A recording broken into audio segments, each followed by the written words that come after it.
ሰላም ሰላም ሰላም እንዴት ናችሁ? ዛሬ የምናየው አንድ ሰው ያለ ኑዛዜ ሳይናዘዝ የሞተ እንደሆነ ወራሾቹ እንዴት ነው የሀብቱ ተጠቃሚ የሚሆኑት የሚለውን ነው የምንመለከተው። በመጀመሪያ እንግዲህ ወደ ጉዳዩ ከመግባቴ በፊት ይህን ቻናል ሰብስክራይብ ካላደረጋችሁ ሰብስክራይብ በማድረግ ቤተሰብ ይሁኑ እላለሁኝ። በመቀጠል እንግዲህ በአንድም በሌላ ምክንያት አብዛኛውን ጊዜ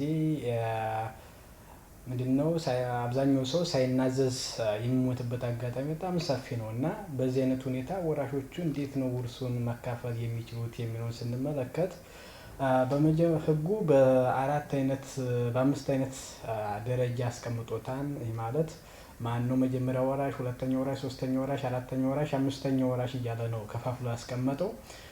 ሳይናዘዝ የሞተ ሰው ውርሱን በእነዚህ ሜትር ነው የሚካፈለው። እያንዳንዳቸውን እናያቸዋለን ማለት ነው። በመጀመሪያ ደረጃ ወራሽ የተቀመጠው ተወላጆች ናቸው። ይህ ማለት የሟች ልጆች ካሉ መጀመሪያ ደረጃ መውረስ ያለባቸው እነሱ ናቸው ማለት ነው።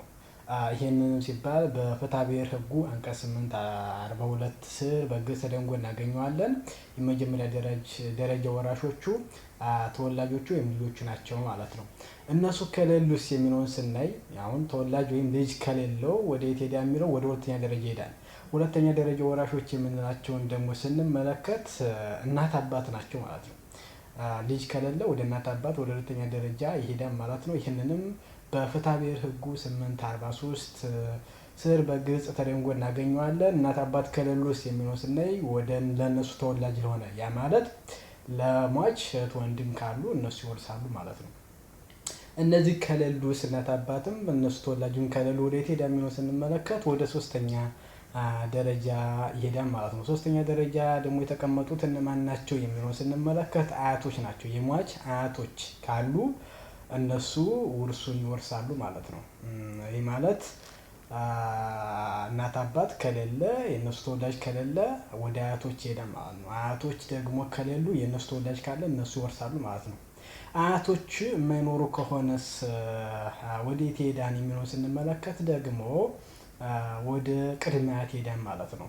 ቅድመ አያት ወራሽ አያቶች ከሌሉ ቅድመ አያቶች ወራሽ እንደሚሆኑ በፍትሐ ብሔር ህጉ አንቀጽ 847 በግልጽ ተደንጎ አስቀምጦታል ማለት ነው። ቅድመ አያቶች ከሌሉ የእነሱ ተወላጅ ካሉ እነሱ ይወርሳሉ ማለት ነው። ይህ የመጨረሻው የዘር ውርስ የሚተላለፍበት ሂደት ነው።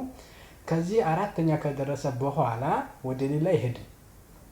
ምንድነው የሚደረገው? ይሄ እስከዚህ ድረስ ተጣርቶ እስከዚህ ድረስ የሚወርሰው ከሌለ ቀጥታ ለመንግስት ገቢ ይሆናል ብሎ በፍትሐ ብሔር ህጉ አንቀጽ 852 በግልጽ ተደንጎ ተቀምጧል ማለት ነው።